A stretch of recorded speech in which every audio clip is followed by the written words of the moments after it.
Hi, I'm Chris Stubbs, Project Manager for Penn State's Educational Gaming Commons, and I'm in charge of the development of Penn State's digital badging platform. So at this point, you're probably wondering, what exactly is a badge? So to answer that question, we're going to take a little look into the history of badges and where they come from. If you've ever heard of a Girl Scout badge, a Boy Scout badge, or seen the United States Armed Forces insignia that officers wear, you're probably familiar with the concept behind badges. In history, they're sort of a visual representation of some skill, ability, or competency. So if you think about the Boy Scout and Girl Scout badges, you might have earned a badge for selling the most Girl Scout cookies or for racing a little wooden car down a plank. Digital badges are really an extension of that idea. They are a virtual representation of a skill, ability, or a competency that you may have. The one big difference between digital badges and the old sort of cloth patches that people used to wear is that digital badges actually have evidence that are baked into them. And so if you tell someone that you're great at public speaking, for example, a digital badge is going to have a link to some proof that has been validated by an external reviewer that proves that you're a good public speaker. So for example, you may say it on a resume, but if you have a badge on it, there's probably a video that shows you public speaking, or maybe it's a copy of your notes from a presentation or evaluation that people have given you regarding your own public speaking. So where did digital badges become digital badges? Well, this precursor to that is really this idea of video games, who in around 2005 started introducing the concept of achievements or trophies to really reward gamers. Developers would put these ideas into games, designed to push players a little bit further, encouraging them to explore, and then rewarding them with symbols, right? These little icons that were meant to represent things that you had done in the game.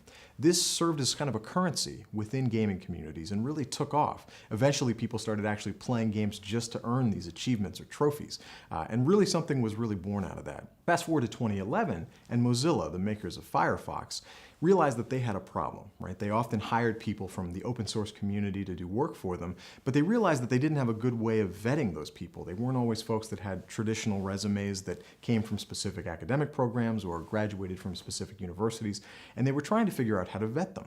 And so they leveraged this idea of these digital accomplishments and started issuing them to people for having specific skills in certain programming languages. And thus a star was born. From there, digital badges have really spread, and now we're seeing more and more adoption within higher education. So why should you care about digital badges? Well, it's a great question. At first, they might seem like sort of this cutesy side with their fun little image or something like that. But what badges really are about, when you get right down to them, is validated evidence of your accomplishments, of your abilities, of your skills. And that makes them unique and different than a lot of different traditional academic measures. What we're seeing a lot from potential employers and career service units is that people are excited about the opportunity to look further into what a student is able to do. Before you had your resume, maybe you had your e-portfolio, and really good students had figured out that if you leverage the things that you've done, the deliverables that you've created, and things that you could share with people, it really helps your cause when you're looking to do anything from get into grad school, to talk with your parents about your education, to get a job. Digital badges can help with that. Now you can present these things alongside your e-portfolio and your resume, and it's beyond something that you've done yourself. It is now something that has been validated by an external reviewer. So a faculty member, an advisor, your club president, whoever might issue the badge to you. And that's really important because now it shows proof of your accomplishments beyond just the kinds of things that you can say. And that's always going to give you a leg up when you're trying to apply for a job or anything that you might be looking to do. So what are we doing about badges at Penn State? Well, to begin with, we've decided to create our own homegrown system to support the use of digital badges in all sorts of different venues.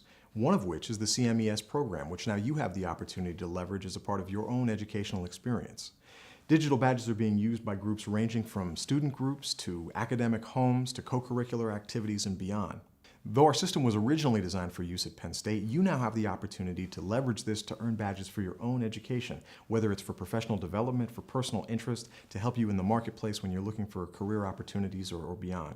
So it's a great opportunity, and we encourage you all to take the time to look into our system, check out the CMES badges, and make them your own.